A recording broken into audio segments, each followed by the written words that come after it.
வெண்பருத்தி நூலெடுத்து வாய் வெடிச்ச பூவெடுத்து நான் அணிஞ்சிட தொடுத்து வச்ச நடினமான மாலை இது.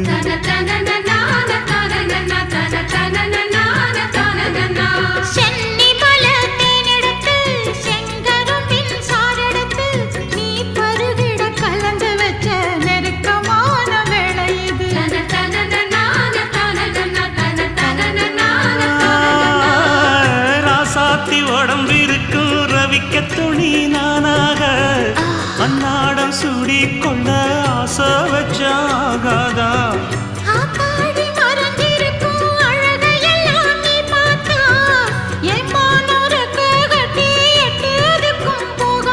அடிச்சீனி சக்கரையே எட்டி நீயும்